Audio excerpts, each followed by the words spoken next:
Hello दोस्तों, स्वागत है आपका हमारे YouTube चैनल नवीन एकेडमी में। हम लेकर आए हैं आपके लिए महत्वपूर्ण मेडिकल टर्मिनोलॉजी जो आपको प्रतिदिन किसी न किसी मेडिकल रिपोर्ट पर देखने को मिलता है। हम एक एक करके सभी को विस्तार से देखेंगे। कृपया वीडियो को स्किप नहीं कीजिएगा, वीडियो को अंतिम समय तक जरूर देखिएगा और हमारे चैनल को सब्सक्राइब कीजिएगा ताकि हमारा हौसला बढ़े और हम आपके लिए एक से बढ़कर एक मेडिकल नॉलेज का बेहतरीन वीडियो लाते रहेंगे। तो इसमें पहला हम लोग देखते हैं ईटियोलॉजी। ईटियोलॉजी का अर्थ होता है द कॉज और ओरिजिन ऑफ ए डिजीज।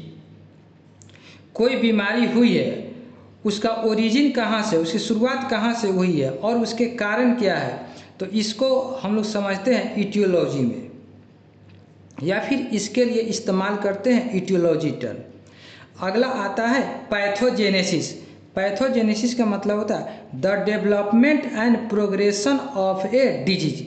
कोई बीमारी हुई है, उसका डेवलपमेंट कितना हो रहा है, वह कितना प्रोग्रेस कर रहा है, इसके बारे में हम लोग देखते हैं पैथोजेनेसिस में, या फिर इसके लिए जो टर्म इस्तेमाल किया जाता है उसका नाम है पैथोजेनेसिस। अगला टर्म आता है मॉर्फोलॉजी। मॉर्फोलॉजी का मतलब होता है identification of a disease based on sign, symptoms and test. किसी डिजीज को हम लोग उसके साइन के आधार पर, उसके सिम्टम्स लक्षण के आधार पर, कुछ टेस्ट के आधार पर जो हम लोग डायग्नोस करते हैं वह आता है, उसके लिए इस्तेमाल करते हैं हम लोग मॉर्फोलॉजी का। अगला टर्म आता है डिजीज क्लासिफिकेशन से। डिजीज भी होते हैं तो बहुत अलग अलग तरह के होते हैं, तो उसका भी एक क्लासिफिकेशन है। तो इसका अर्थ होता है categorization of disease based on their cause, duration और अदर फैक्टर्स। ठीक है ना, कोई बीमारी है तो वह उसके कारण क्या है, अलग अलग कारण हो सकते हैं। ड्यूरेशन, वह कब से है, वह एक्यूट स्टेज में है या फिर क्रॉनिक स्टेज में है, या फिर उसके कुछ और कारण है, उसको हम लोग देखते हैं डिजीज क्लासिफिकेशन में। अगला टर्म आता है हाइपरट्रॉफी।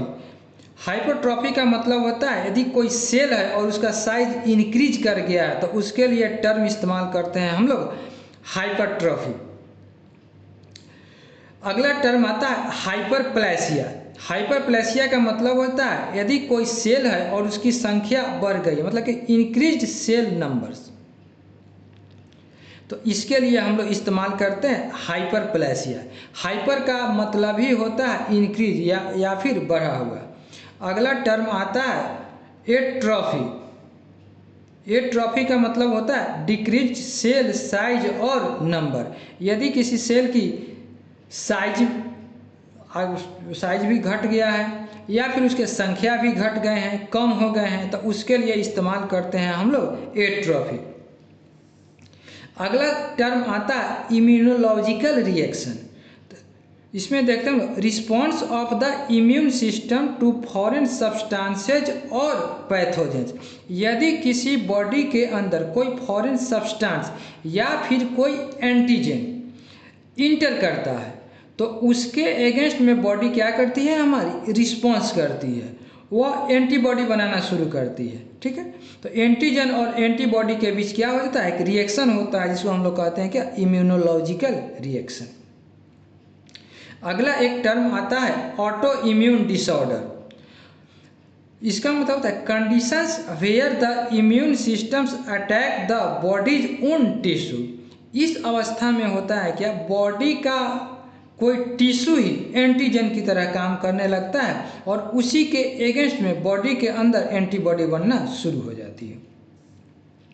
अगला टर्म आता है नियोप्लेसिया। नियोप्लेसिया का मतलब होता है abnormal growth of sales.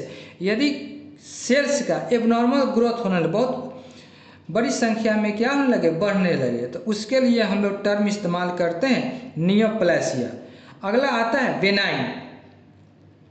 Benign का मतलब होता है नॉन कैंसरस सेल। बहुत सारे आप एफएनएसी का रिपोर्ट देखेंगे, एमआरआई का देखेंगे, सीटी स्कैन का देखेंगे, तो उसमें बेनाइन लिखा हुआ रहता है।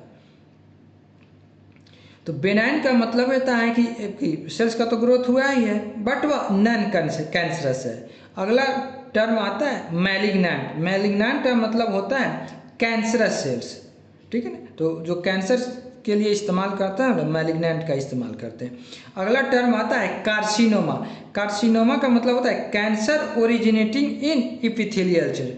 तो आप लोग जानते हैं कि हमारे बॉडी में 4 तरह के टिश्यू होते हैं, epithelial tissue, connective tissue, muscular tissue, neural tissue. तो यदि इपिथेलियल टिश्यू में कार्सिनोमा है, जैसे कि ब्रेस्ट, लंग्स, कोलोन, प्रोस्टेट, तो ये सभी किसके बने हुए होते हैं? इपिथेलियल टिश्यू के बने हुए थे। तो इन टिश्यूज में यदि कैंसरस सेल ग्रोथ कर जाते हैं तो उसके लिए हम लोग इस्तेमाल करते हैं कार्सिनोमा। सेम उसी तरह का टर्म है सार्कोमा।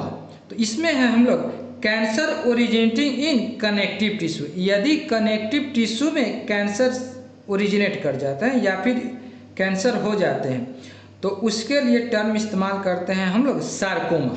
जैसे bones, soft tissue. Soft tissue में क्या आता है? मसल्स, ब्लड वेसल्स, ये सभी क्या होते हैं? सॉफ्ट टिश्यू होते हैं। तो यदि कनेक्टिव टिश्यू में कैंसर है तो उसके लिए टर्म इस्तेमाल करते हैं सार्कोमा, और इपिथेलियल टिश्यू में कैंसर है तो उसके लिए इस्तेमाल करते हैं हम लोग कार्सिनोमा। अगला टर्म आता है बायोप्सी। बायोप्सी मतलब removal of tissue for microscopic examination. तो यहाँ पे आपको एक टर्म समझना होगा, बायोप्सी और ऑटोप्सी। तो बायोप्सी में होता है कि यदि कोई लिविंग बॉडी है और उस बॉडी से किसी टिश्यूज को निकाल कर उसका हिस्टोपैथोलॉजिकल एग्जामिनेशन करते हैं। हिस्टोपैथोलॉजिकल एग्जामिनेशन बहुत सारी प्रोसेस हैं, तो वो हम लोग हिस्टोपैथोलॉजी जहाँ हम लोग पढ़ेंगे वहाँ पर देखेंगे।